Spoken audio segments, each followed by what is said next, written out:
ضلع ملیر میں ایک بہت ہی دل دہلانے والا واقعہ پیش آیا. یہ چھوٹا سا معصوم بچہ 3 سالہ Zain he was kidnapped outside his home.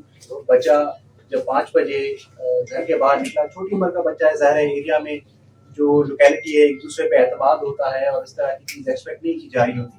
تو یہ بچہ جب باہر کھیلنے کی گھر سے نکلا اور گھوم رہا تھا تو ہی واز کڈنیپڈ فرام دیئر. 15 تاریخ کو یہ وقوع پیش آتا ہے. 5 بجے بچہ گھر سے نکلتا ہے اور اس کے بعد گھر واپس نہیں آتا.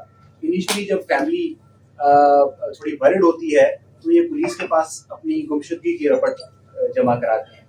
دا ویری نیکسٹ ڈے ان کو رینسم کی کال آتی ہے اور 2 کروڑ روپے تاوان مانگا جاتا ہے. ظاہر ہے انیشلی یہ ایکسپیکٹ نہیں کر رہے تھے کہ اس طرح کی کوئی بات ہوگی, لیکن جب تاوان کی ان کو کال آئی تو یہ اور زیادہ پریشان ہوئے. پولیس کو انہوں نے ریچ آؤٹ کیا اور پولیس نے ان کی ایف آئی آر بھی رجسٹر کی اور قانون کا جو پہیہ ہے وہ فوری طور پہ حرکت میں آیا.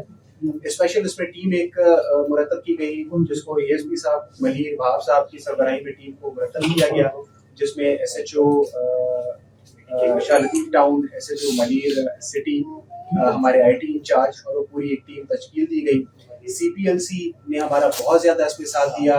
ٹیکنیکل ایکسپرٹیز کی بیسس پہ ہم لوگ سیم پیج پہ تھے, ایک دوسرے کی ہیلپ کرتے ہوئے ٹیکنیکل بنیادوں پہ ہم نے اس کو ٹریس کرنا شروع کیا.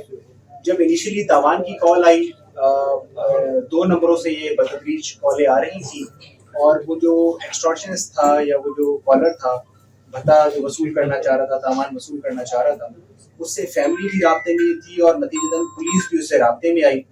ہم نے ٹائم بائی کیا تاکہ ہم اپنی میچور ورکنگ کر سکیں. نیگوسیشنز چلتی رہیں. مین وائل ہماری جو پولیس کی ورکنگ تھی along with C P L C along with A B C C, وہ اس پہ ہم کام کرتے رہے اور ٹیکنیکل بنیادوں پہ کام کرتے ہوئے اسپیشلی جہاں پہ جو ان کے لوکل جو ان کے ٹینٹیکلز تھے, جو ہمارے کڈنیپر ہیں مین آصف ارائیں اور اس کا ساتھی مہتاب ماچھی, ان دونوں پہ ہم کام کر رہے تھے اور ان کے جو لوکل ٹینٹیکلز ہیں ان کو اریسٹ کیا گیا, ان سے مزید انفارمیشن ایکسٹریکٹ کی گئی اور دین ہماری ٹیم نے یہاں سے موو کیا ٹورڈز بورو کے اندر ایک جگہ پہ ریڈ ہوا.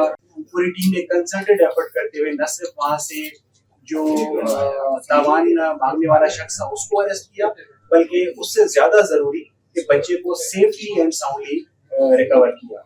اور یہ میں آپ سے ضرور یہ بات شیئر کرتا چلوں کہ تاوان کی کال ریسیو ہونے کے 48 آورس کے اندر یہ کارروائی کرتے ہوئے بچے کو بازیاب کرایا گیا ہے